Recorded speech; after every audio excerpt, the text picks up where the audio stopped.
Intimated রিলেশনটা মানেই হচ্ছে রাতের একটা সম্পর্ক। সবাই ভাবে যে আচ্ছা ঠিক আছে, রাত গাই তো বাদ গাই, রাত চলে গেছে তার মানে আমি দিনের বেলায় এটা নিয়ে না টেনশন করলেও চলবে, অন্য কোনো কাজের মধ্যে ঢুকে যাই। কিন্তু আবার যখন রাতটা ফেরত আসে তখন কিন্তু আমার জীবনে একই ঘটনাই ঘটে। আমার পাশে আমার পার্টনার শুয়ে আছে, বাট আমি আসলে অ্যাকশন নিচ্ছি না। আমার পার্টনার শুয়ে আছে, উনি চাচ্ছে যে ফিজিক্যালি ইন্টিমেটেড হোক, কিন্তু সেই অ্যাকশনটা আমি নিচ্ছি না। এই যে নিচ্ছি না, এখান থেকেই কিন্তু আমরা আসলে চিন্তার ধারাটা অনেক বড় করে ফেলি। ওভারথিংকিং ওভারথিংকিং কেন করি, এটা কিভাবে আমাদের ক্ষতি করে, আর কিভাবে থামাবো, এই বিষয়টা নিয়েই আজকে আমরা কথা বলবো। আমি নালাবাড়ি, আপনাদের ওয়েলনেস কাউন্সিলর আছি আপনাদের সাথে। মনে করুন আপনি একটি রুমে ঘুমিয়ে আছেন, সেখানে উপর একটা সিলিং ফ্যান ঘুরছে। সিলিং ফ্যানের দিকে তাকিয়ে থাকা সেই মানুষটি আপনি। ঘড়িতে তখন রাত 2টা বাজে। আপনার শরীর প্রচন্ড ক্লান্ত, আপনি চোখ বন্ধ করে কিছু একটা ভাবছেন। আপনার মনে হচ্ছে যে মাথার ভেতর সেই চিন্তাটা কোনোভাবেই বন্ধ হচ্ছে না, ট্রেনের মতো। মানে ট্রেনটা যাচ্ছে কিন্তু ট্রেনটা কোনো স্টেশনে থামছে না। মাথার মধ্যে কত ধরনের চিন্তা হয়। এই ধরুন, আজকে এই অফিসে কথাটা কেন হলো, বস কি আসলে আমার উপর বিরক্ত, আমাকে এই কথাটা বলে উনি কি বোঝাতে চাইলেন, টেন্ডারটা পেলাম না কেন, টেন্ডার জমা দিয়েছি কিন্তু টেন্ডার পেলাম না কেন। আপনি কিন্তু কোনো সমাধান খুঁজছেন না, আপনি আসলে একই চিন্তা বারবার ঘুরিয়ে ঘুরিয়ে দেখছেন। কাইন্ড অফ টেপ রেকর্ডারে আমরা যেরকম সারাক্ষণ একই গান শুনতে থাকি। সো এটার একটা নাম আছে, আর সেই নামটা বলা হয় রুমিনেশন। রুমিনেশনের অর্থ হচ্ছে আপনার চিন্তার জাবর কাটা। মানে আপনি একই চিন্তা কন্টিনিউয়াসলি করে যাচ্ছেন, এই একই বিষয়টাকে বলা হচ্ছে রুমিনেশন। আজকের ভিডিওতে আসলে আমরা জানবো আমাদের মস্তিষ্ক এটা কেন করে এবং এটা আসলে আমাদের কিভাবে ক্ষতি করে। আর গবেষণা এটাও কিভাবে বলেছে যে এখান থেকে আমরা কিভাবে বেরোতে পারবো। তার মানে এটা একটা সলিউশন আছে, ওভার থিঙ্কিং এর যে সলিউশনটা আছে, আজকে সেই সলিউশনটা নিয়ে আমরা কথা বলবো। ইন্টিমেট হেলথের সাথে আসলে ওভার থিঙ্কিং এর কিভাবে কানেক্ট করে। ওভার থিঙ্কিং এমন একটা বিষয় যখন কিনা এটা আপনার পারফরমেন্স এংজাইটি খুব বারবার আপনাকে তৈরি করবে। আপনি হয়তো আপনার পার্টনারের সাথে একটা ভালো সেশন করতে পারেননি, একটা ভালো ইন্টিমেট টাইম পাস করতে পারেননি।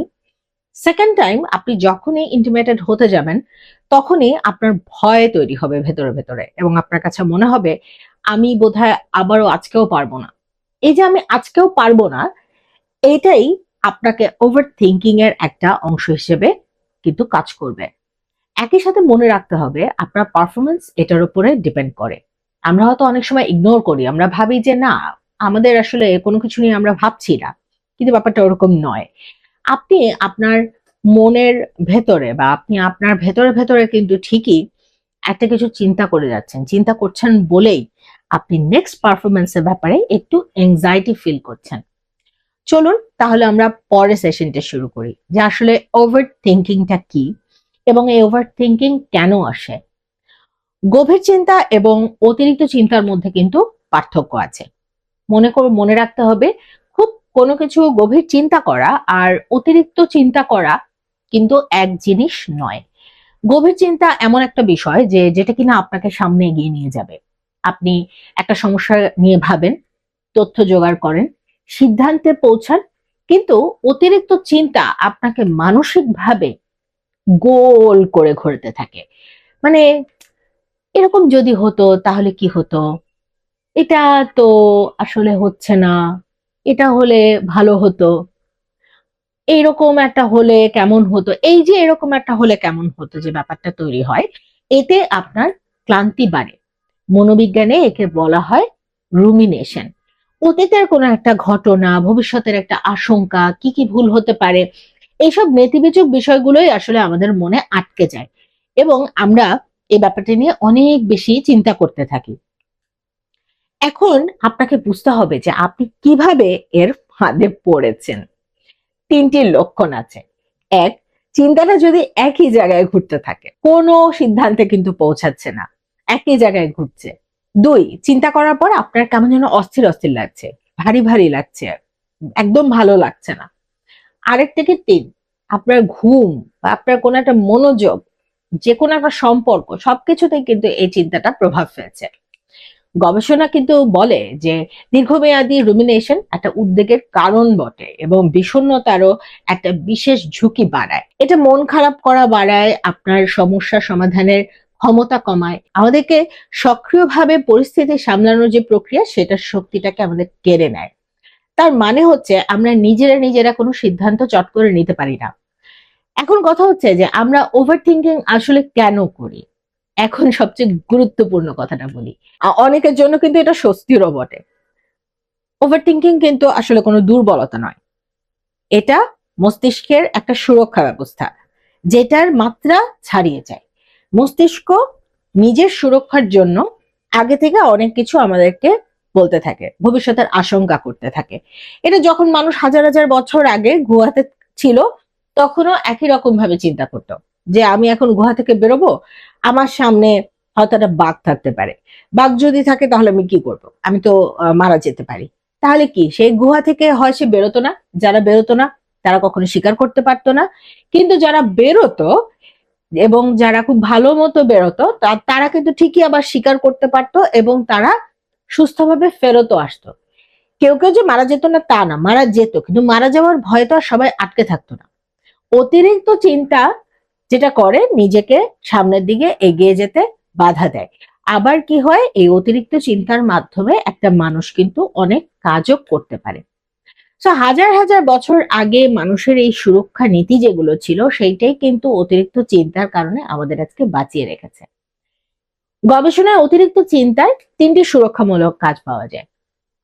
এক, যেটা হচ্ছে বিপদের একটা পূর্বাভাস। আপনি হয়তো আগে থেকে পরিকল্পনা করে রাখতে পারছেন যে আপনার কি হতে পারে এবং সমস্যা হলে একটা পরিকল্পনা আপনি করে রাখতে পারেন। কিন্তু সমস্যাটা হচ্ছে যে পরিকল্পনার তো আসলে কোনো শেষ নেই। ধরুন ভূমিকম্প হচ্ছে বা ভূমিকম্প হলো, আপনি ভূমিকম্প হলে কি করবেন? আপনি কি বাড়িঘর ছেড়ে চলে যাবেন? আপনি ঘুমিয়ে পড়েছেন, বাচ্চাদের সাথে ঘুমাচ্ছেন, এমন অবস্থায় হঠাৎ করে আপনি দেখলেন ভূমিকম্প হচ্ছে। এই অবস্থায় তো আপনি তাড়াহুড়ো করে নিচেও যেতে পারছেন না। তার মানে কি আপনি ঘুম বাদ দিয়ে দেবেন? অবশ্যই না। অর্থাৎ আপনি নিজেকে ভালো রাখতে হবে এবং আপনার নিজেকে ভালো রাখার জন্য এই যে ভবিষ্যতের কোনো আশঙ্কা সেটা নিয়ে অতিরিক্ত পরিকল্পনা না করে সেই পরিকল্পনাটার একটা ফ্রেমিং করতে হবে। 2, আপনার আবেগ যেগুলো আছে, আপনি প্রচন্ড পরিমাণে আবেগ অনুভব করছেন, এই আবেগ হজম করার কিন্তু চেষ্টা। কোনো একটা ঘটনা আমরা বারবার মনে করি, মন সেটার আসলে অর্থ খুঁজতে থাকে, এটা কেন হলো, ওটা কেন হলো, আমার সাথে এমন কেন করলো। অনেক ছেলেমেয়েরা আছে যারা কিনা প্রেম করে যখন তারা ব্রেকআপ হয় তখন তারা সারাক্ষণ চিন্তা করতে থাকে যে আসলে আমার কি হলো, আমার এখন কি হবে, কেন এটা হলো, এটা নিয়েই সারাক্ষণ ভাবতে থাকে। কিন্তু আসলে এই অর্থ ভাবার কিন্তু কোনো মানে নেই। কারণ কি, আপনার এই বারবার মনে করলেই যে ব্যাপারটা সলিউশন হয়ে যাবে তা তো না। তাহলে বেটার হচ্ছে এই ক্ষতটা বারবার খুলে না দেখাই ভালো। 3 নাম্বার কি? 3 নাম্বার হচ্ছে এড়িয়ে চলা। এটা একটা খুবই চতুর ফাঁদ। আপনি চিন্তা করা মানে আপনি চিন্তা করছেন, কখনো কখনো মনে হয় যে আপনি আসলে কাজ করছেন এবং দেখবেন আপনার ব্রেইন আপনাকে ফিল করাবে যে আপনি চিন্তা করছেন, আসলে আপনি কাজ করছেন। ব্যাপারটা ওটা না। আপনি যখন চিন্তা করছেন আপনি কিন্তু শুধু চিন্তাই করছেন, আপনি কিন্তু ওটার কোনো অ্যাকশন নিচ্ছেন না। সো এই যে চিন্তার ফাঁদের মধ্যে আপনি পড়ে গেলেন, আপনি কাজটা কম করলেন। সেম থিং হ্যাপেন যখন কিনা মানুষ পারফরমেন্স এংজাইটিতে ভোগে। মানুষ চিন্তা করতে থাকে যে ইয়েস আমি ভালো করব, আমি আজকে ইন্টিমেটেড হব, আমি ভালো করব, কিন্তু উনি আর অ্যাকশনটা নেন না। ওয়াইফ চিন্তা করতে থাকে, না আমার হাজবেন্ড কিন্তু আমার ব্যাপারে উনি আগ্রহ বোধ করছে না, বাট ওয়াইফ অ্যাকশন নিচ্ছেন না। ওয়াইফ যদি অ্যাকশন না নেন তাহলে তো আসলে হাজবেন্ডের পক্ষেও একা একা অ্যাকশন নেওয়া সম্ভব না। আবার ওয়াইফও তো কখনো অ্যাকশন নিতে গেছেন, তখন হাজবেন্ড বলেছেন না ঠিক আছে দরকার নাই, এখন এই যে দরকার নাই ওনাকে থামিয়ে দিয়েছেন, তাতে যেটা হয়েছে ওনার ভেতরে আগ্রহটা কমে গেছে। হেলথের এই পারফরমেন্স এংজাইটি নিয়ে কি হয়, অ্যাকশনটা শুরুই করা হয় না। এবং চিন্তা করা আর কাজ করা কিন্তু এক জিনিস না। যখন আপনি ওভার থিঙ্কিং করেন তখন আপনার মস্তিষ্ক এই দুটোকে গুলিয়ে ফেলে। এর পেছনে ক্ষতিটা কোথায় হয় আমাদেরকে এটাই বুঝতে হবে। আপনার সুরক্ষা যদি আপনার উদ্দেশ্য হয়, তাহলে ক্ষতিটা আসলে কোথায় হয়? ক্ষতিটা হচ্ছে প্রথমে মেজাজের অবনতি। দীর্ঘ সময় ধরে একই নেতিবাচক চিন্তা করতে থাকলে একটা সময় প্রচন্ড পরিমাণে মন খারাপ হয় এবং সেই খারাপ অভিজ্ঞতাগুলো থেকে সেরে ওঠা একটু কঠিন হয়ে যায়। দ্বিতীয়ত হচ্ছে ঘুমটা নষ্ট হয়। যারা অতিরিক্ত চিন্তা করেন দেখবেন যে তাদের ঘুম আসতে অনেক দেরি হয়, ঘুমের মান খারাপ হয় এবং সেখানে যেটা হয় যে পরের দিন মস্তিষ্কটা আরো বেশি দুর্বল বোধ করে, নিজের আবেগ সামলানো কঠিন হয়ে যায় এবং এইটার কারণে তিনি আরো বেশি চিন্তা করতে থাকেন। এটা কিন্তু একটা চক্রের মতো কাজ করে। মানে কি, চিন্তা হচ্ছে, কম ঘুম হচ্ছে, ক্লান্ত লাগছে, মস্তিষ্ক আরো বেশি ক্লান্ত হচ্ছে, আরো বেশি চিন্তা হচ্ছে, এইটার মধ্যেই ঘুরতে থাকে।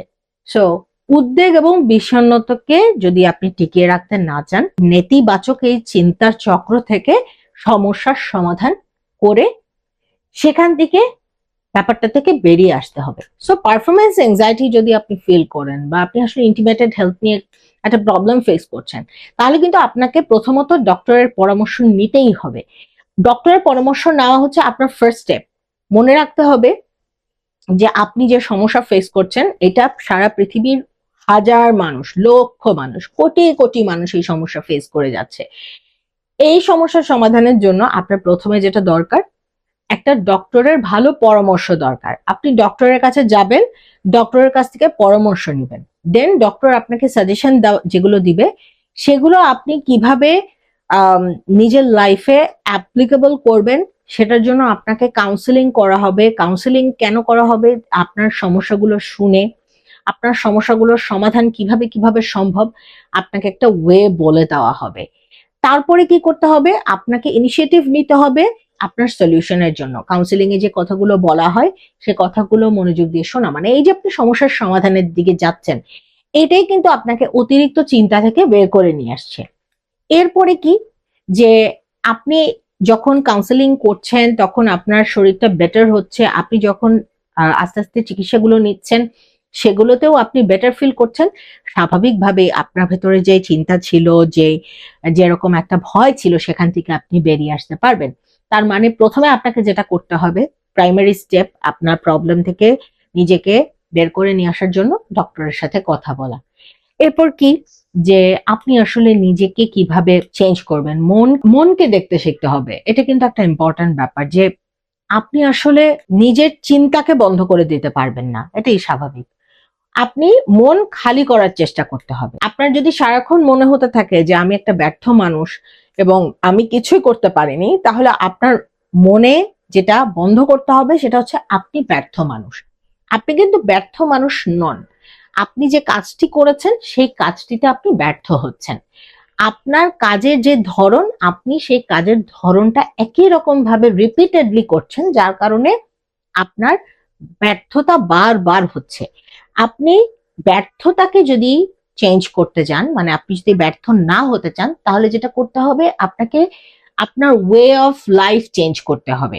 আপনি যদি সাকসেসফুল হতে চান, আপনার ওয়ে অফ লাইফ চেঞ্জ করে আপনাকে যেই জায়গাগুলোতে পজিটিভ সেই জায়গাগুলোতে যেতে হবে। আমরা আসলে একই রকম একটা চক্রের মধ্যে আমাদের জীবনকে ফেলে দিই এবং সেটা হচ্ছে কি কমফোর্ট জোন। আপনার আমার প্রত্যেকের একটা কমফোর্ট জোন আছে। আমরা একই রাস্তা দিয়ে যাতায়াত করি, আমরা একই সময় ঘুম থেকে উঠি, আমরা একই খাবার খাই, আমরা মনে করি this is the pattern of life. But আপনি যখন এই প্যাটার্নটাকে একটু ভেঙে ডিফারেন্ট একটা জায়গায় সেট করবেন নিজেকে, আপনি যতই ড্রিম দেখেন, ড্রিমটাকে আপনি পজিটিভলি পাওয়ার জন্য বা অ্যাচিভ করার জন্য, আপনার গোলকে অ্যাচিভ করার জন্য আপনার কি করতে হবে? ওয়েটা চেঞ্জ করতে হবে। এখন ধরেন যে যে মানুষটা ইন্টিমেট হেলথ নিয়ে খুব বেশি এংজাইটি ফিল করছে, যে আসলে তার ওয়াইফের সাথে কোনোভাবেই হ্যাপি হতে পারছেন না, উনি যদি মনে করেন যে না আমি ঘরে বসে থেকে আমার সমস্যার সমাধান করব, তাহলে কি হবে? সমস্যার যে সমাধানটা কিন্তু আর হবে না, সমস্যাটা থেকে যাবে, সমাধানটা হবে না। তাহলে প্রাইমারি আমরা তাকে বলছি আপনি একটা ডক্টরের সাথে কনসাল্ট করুন। আচ্ছা, এরপরে কি, নিজের লাইফস্টাইল চেঞ্জ করা একটা ফ্যাক্টর। ডিম খেতে হবে, দুধ খেতে হবে। আপনি হয়তো ডিমই খাচ্ছেন না, আপনি গত 10 বছর ধরে আপনি প্রোটিন খাওয়াই বন্ধ করে দিয়েছেন, আপনি ফিল করছেন যে না আমি সবজি খাবো, কিন্তু আপনার ডিম শরীরে খুবই দরকার। কেন? ফার্স্ট ক্লাস প্রোটিন আপনার শরীরে যে হরমোন গুলো আছে সে হরমোন গুলো তৈরিতে আপনাকে হেল্প করবে। আপনি সেটা বাদ দিয়ে হয়তো শুধুই সবজি খাচ্ছেন, সবজি এবং সবজি প্রপার ওয়েতে খাচ্ছেন না, সবজিটা খাচ্ছেন আপনি আপনার মতো করে ভাজি করে খাচ্ছেন। তো তার মানে হচ্ছে আপনার লাইফস্টাইলে কিছু চেঞ্জ করা জরুরি। আপনি অ্যাকশন নিচ্ছেন না, অ্যাকশন নিচ্ছেন না বলতে আমি বোঝাচ্ছি যে আপনি হয়তো নিজে একটু হাঁটতে যান না, নিজের পেলভিক ফ্লোর মাসলটা যে উইক সেটা নিয়ে আপনার কোনো কনসার্ন নাই, আপনি আপনার সংসারে সময় দিচ্ছেন না, আপনি হয়তো বন্ধুদের সাথে আড্ডা দিতে যাচ্ছেন এবং বন্ধুদের সাথে আড্ডা দিয়ে একটা লম্বা সময় থেকে আসছেন, যখন আপনার ওয়াইফ অলরেডি টায়ার্ড আপনি তখন ঘরে ফিরছেন, বাট আপনি এক্সপেক্ট করছেন যে আমাদের আসলে ভালো করে কোনো একটা ইন্টিমেটেড রিলেশন হবে। It's not possible. আপনার ব্রেইনটাকেও আসলে ফোকাস করতে হবে যে আপনি আপনার সংসারে বা আপনার রিলেশনশিপে আসলে কিভাবে থাকবেন। কি হয়, বাইরের অনেক মানুষ আছে, অনেক বন্ধু বান্ধব আছে যাদের নিজেদেরও কিন্তু family life is not very good. তারা কি করে, সেই সব বন্ধু বান্ধব অন্য বন্ধু বান্ধবদের ডাকাডাকি করে, এই তুমি আসো তোমার সাথে আমি গল্প করি।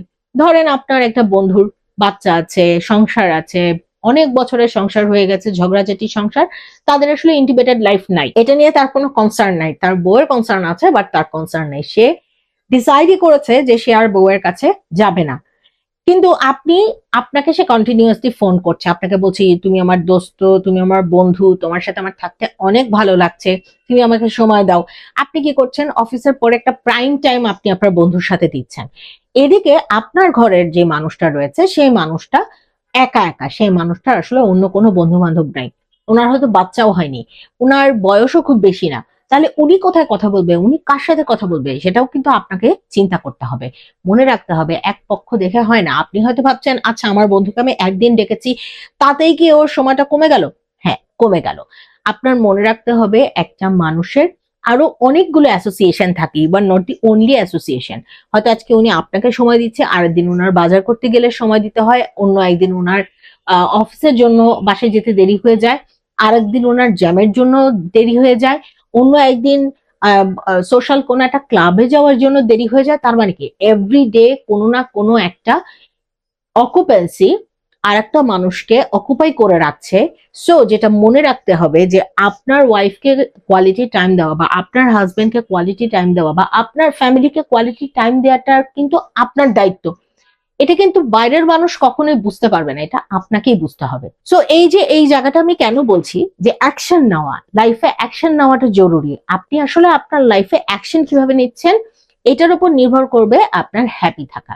এখন কথা হচ্ছে একটা সময় গিয়ে আপনার কিন্তু মনে হতে পারে যে আমি ব্যর্থ, আমি আসলে সংসারে ব্যর্থ, এবং সংসারে ব্যর্থ হওয়ার মূল কারণটা কিন্তু আপনি নিজে আপনার দুষ্টচক্র থেকে বেরোতে পারেননি। এবার আপনি একটু চিন্তার বাইরে থেকে গিয়ে দেখেন যে ঘন্টার পর ঘন্টা আপনি কি করছেন, ঘন্টার পর ঘন্টা আপনি একই জিনিস চিন্তা করছেন, দিনের মধ্যে অনেকক্ষণ ধরে আপনি চিন্তা করছেন। কিন্তু দিনে 3 থেকে 4 থেকে 5 মিনিট যদি আপনি আপনার নিজের আপনি যে শ্বাস নিচ্ছেন সেই শ্বাসটার দিকে যদি সময় দেন, আপনি দেখবেন যে কিছুক্ষণের মধ্যেই আপনার মনোযোগ চলে যাচ্ছে। শ্বাসটা কিরকম,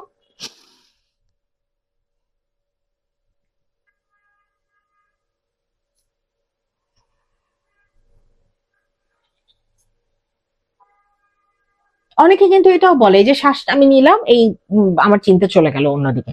অনেকে এটাও বলে আমি নামাজ পড়তে পারি না, আমি নামাজ পড়তে গেলে আমার আমার দুনিয়ার সমস্যার কথা মনে হয়, আমার মনে হয় সারা পৃথিবী আমার উপর ভেঙে পড়ছে, নামাজ পড়তে গেলেই মনে হয় হায় হায় আজকে আমার অফিসে এই কাজগুলো ছিল। কারণ কি, নামাজ পড়ার সময় আমরা খুব মনোযোগ দিয়ে একটা জায়গায় দাঁড়িয়ে থাকি, আমরা জানি আমাদের সামনে আসলে কেউ নাই, ফলে আমরা নামাজ পড়ছি, সূরা পড়ছি, কিন্তু মনোযোগ অন্যদিকে ঘুরছে। তার মানে আমরা যখন প্রে করছি তখনই কিন্তু আমরা অতিরিক্ত চিন্তা করছি। নিজেকে ফিরিয়ে আনতে হবে বারবার, এবং এইটা ফিরিয়ে আনাটাই হচ্ছে ব্যায়াম। আপনি যে কাজটি করেন, শ্বাস প্রশ্বাস নেন, শ্বাস প্রশ্বাস নিতে নিতে রুমিনেশনের এই জায়গাটাতে আপনি আবার নিজেকে ফিরিয়ে আনবেন। সো চিন্তাকে প্রশ্ন করুন, এরপর যে আপনাকে চিন্তাকে প্রশ্ন করতে হবে আপনি চিন্তাটা আসলে কি। দেখেন, একটা জিনিস মনে রাখবেন যে অতিরিক্ত চিন্তার বেশিরভাগ ক্ষেত্রে কিন্তু থাকে বিকৃত চিন্তা, কল্পনা করা যে কি হবে, সবকিছু একটু ভাগাভাগি করা, এটা মানে আসলে কি হবে, আমার বিপদ হবে, কোনো একটা বাজে আশঙ্কা করা, এটাই কিন্তু অতিরিক্ত চিন্তার একটা বিষয়। তো অতিরিক্ত চিন্তার ব্যাপারে যদি আপনি আহ নিজেকে এখান থেকে বের করতে চান, তাহলে মনে করতে হবে কি যে এটা কি সত্যি, এই চিন্তাটাকে আসলে আমার করার দরকার আছে, এই চিন্তাটা আমার কিভাবে কাজে লাগছে। দ্বিতীয় প্রশ্নটা কি? দ্বিতীয় প্রশ্নটা হচ্ছে সবচেয়ে বেশি জরুরি, সেটা হচ্ছে রাত 3টায় যে চিন্তাটা আমি করছি, এই চিন্তাটাকে আসলে আমার জীবনে কোনো কাজে লাগছে? যদি কাজে না লেগে থাকে তাহলে চিন্তা বাদ দিতে হবে। এবার আসুন আমরা একটা হাতে কলমে কৌশল শিখিয়ে দিব, সিম্পল কৌশল। এই কৌশলটা আমি মনে করি যে ইটস এ বেস্ট কৌশল। যে আপনি যখন বুঝবেন যে আপনি অতিরিক্ত চিন্তার মধ্যে ঢুকে গেছেন বা আপনি একটা দুশ্চিন্তা করছেন, তখন একটু সময় নিন। সময় নিয়ে হাতে একটা নোটবুক নিন। নোটবুক নিয়ে আপনি মনোযোগ দিয়ে যা মনে আসে এটা লিখে ফেলুন, সবকিছু লিখে ফেলুন। এবং আপনি যখন মনোযোগ দিয়ে লিখবেন, লেখার পর দেখবেন, আপনি চিন্তা করবেন যে আদৌ কি এই চিন্তাটা আমার ফ্রুটফুল কোনো কিছু চিন্তা, এবং আদৌ কি এই দুশ্চিন্তা করার প্রয়োজন আছে? আচ্ছা ঠিক আছে, এখন আছে, কিন্তু আগামী 5 বছর পর কি থাকবে এই দুশ্চিন্তা করার প্রয়োজন? মানে যে দুশ্চিন্তা আমি করছি সেই দুশ্চিন্তার ভ্যালু কি 5 মিনিট পর শেষ হয়ে যাবে, 5 দিন পর শেষ হয়ে যাবে, 5 মাস পর শেষ হয়ে যাবে, অথবা 5 বছর পর? আপনি দেখবেন বেশিরভাগ দুশ্চিন্তা না আসলে কোনো ভ্যালু নেই। 5 মিনিটের দুশ্চিন্তা, 5 দিনের দুশ্চিন্তা, 5 বছরের দুশ্চিন্তা, 5 মাসের দুশ্চিন্তা, কোনো দুশ্চিন্তা আলটিমেটলি আপনার জীবনে ইম্পর্টেন্ট নয়। ফলে আপনি নোট করে রাখতে পারেন, বাট আপনি যখন আবার রিথিঙ্ক করবেন, আপনি দেখবেন ওই চিন্তাটা আসলে আপনার জীবনে কোনোভাবেই গুরুত্ব রাখে না। তাহলে আপনার মস্তিষ্ক ওই চিন্তাটা কেন ধরে রাখবে? তখন ধরে রাখে যখন মস্তিষ্ক চিন্তা করে যে আহা, এই চিন্তাটা তো আসলে গুরুত্বপূর্ণ চিন্তা। আপনি যখন লেখা শুরু করবেন, মস্তিষ্ক তখন ভয়ে ওটা ভুলে যাবে এবং ও বুঝবে যে এই চিন্তা করার কোনো প্রয়োজন নেই। যে চিন্তা আপনার জীবনের কোনো প্রয়োজন নেই, সেই চিন্তা আসলে মস্তিষ্ক আপনাকে করতে দিবে না। এবং লজিক্যালি আপনার মস্তিষ্ককে কিন্তু সেটা বোঝাতে হবে যে আপনি চিন্তাগুলো লিখবেন, বলবেন এই চিন্তাটা আসলে আমার কতদিনের জন্য জরুরি। এটা কি 5 মিনিট দরকার আছে, 5 ঘন্টা, 5 মাস, 5 বছর? লিখে ফেলুন, অ্যান্ড দেন ওগুলো আপনি আরেকবার মেমোরাইজ করুন। এখন কথা হচ্ছে যে কাগজে যখন আপনি লিখতে যাবেন তখন দেখবেন আপনার চিন্তাগুলো কিন্তু অলরেডি সীমিত হয়ে গেছে। আপনি চাইলেও কাগজের লেখাগুলোকে খুব বেশি বড় করে লিখতে পারবেন না, কারণ আপনি যখন গুছিয়ে লিখতে যাবেন তখনই আপনার ছোট ছোট হয়ে যাবে। এবার সবকিছু আপনি কাগজে যখন লিখে ফেলেন, এগুলোকে 3টি ভাগে আবার ভাগ করুন যে আসলে আমি কোন বিষয়টা নিয়ে কাজ করব। আমার কি এখন এই বিষয়টা নিয়ে কাজ করা দরকার আছে? আমি কি এটা পরে করতে পারি? বা ব্যাপারটা কি আসলে আমার হাতেই নেই? এই যে ব্যাপারগুলো আপনি যখন ধরবেন, 3টা ব্যাপার, একটা হচ্ছে এটা আমার হাতে আছে কিনা, আর একটা হচ্ছে আপনি আজকে এটা নিয়ে কিছু করতে পারেন কিনা, অথবা আরেকটা আমার হাতেই নেই। যেটা আমার হাতে নেই সেটাকে বাদ দিয়ে দিন। এবং আপনি দেখবেন যে তৃতীয় যে লিস্টটা, মানে যেটা আপনার হাতে নেই, ওটাই সবচেয়ে বেশি বড় হবে। সেটাই কিন্তু আপনার দুশ্চিন্তার মূল কারণ হয়ে যাবে। এখন একটা ভালো কথা বলি, যে কথাটা আমি সবাইকে বলি, যে প্রকৃতিতে সময় দেওয়াটা খুব জরুরি।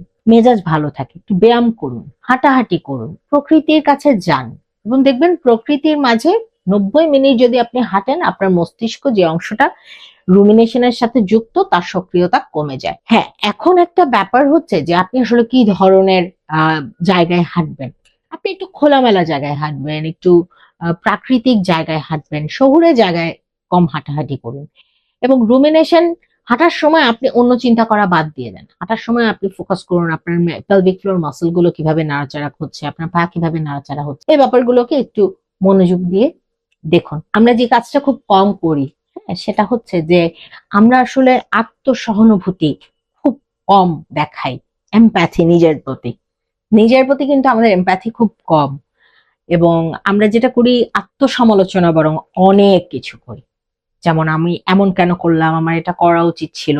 আপনি এই প্রশ্নটা আপনার জায়গা থেকে করবেন যে আমারই কোনো কাছের বন্ধু যদি এই ভুলটা করতো তাহলে আমি কি করতাম?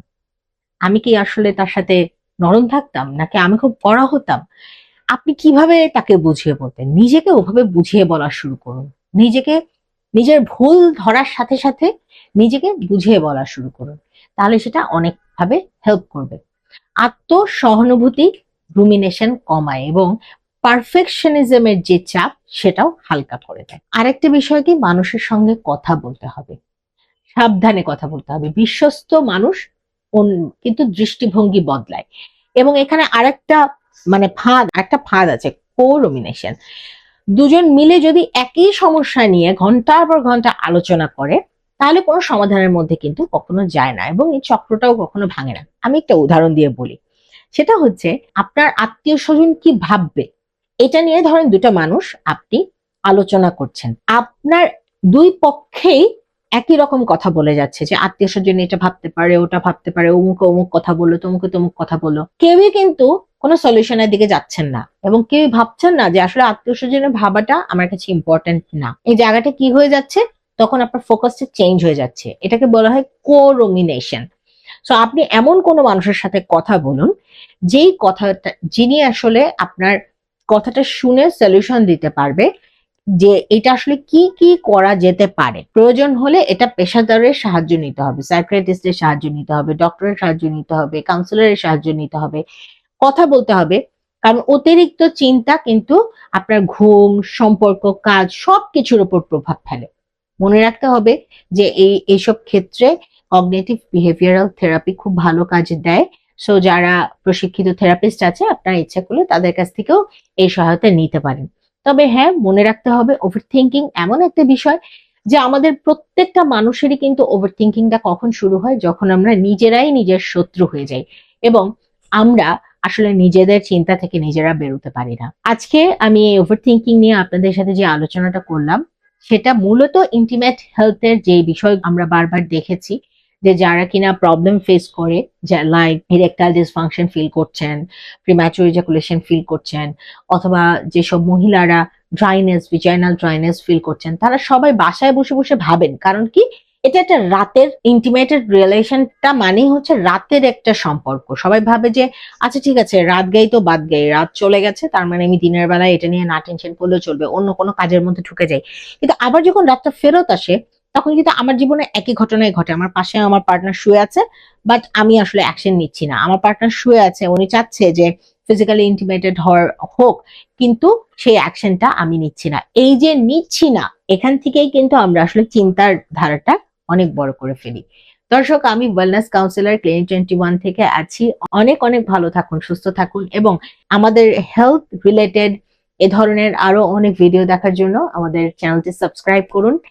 এছাড়াও আমাদের ফেসবুক পেজ আছে। যদি আপনি ফিল করে থাকেন এই ধরনের সমস্যা আপনিও ফেস করছেন, তাহলে অবশ্যই একটি অ্যাপয়েন্টমেন্ট নেবেন। অ্যাপয়েন্টমেন্ট নাম্বারটি আমাদের স্ক্রিনেই দেয়া আছে। এছাড়াও বুকিং দেয়া আছে, আমাদের লিংক দেয়া আছে ডেসক্রিপশন থেকে বের করে নেবেন। অনেক অনেক ভালো থাকুন, সুস্থ থাকুন। আল্লাহ হাফেজ।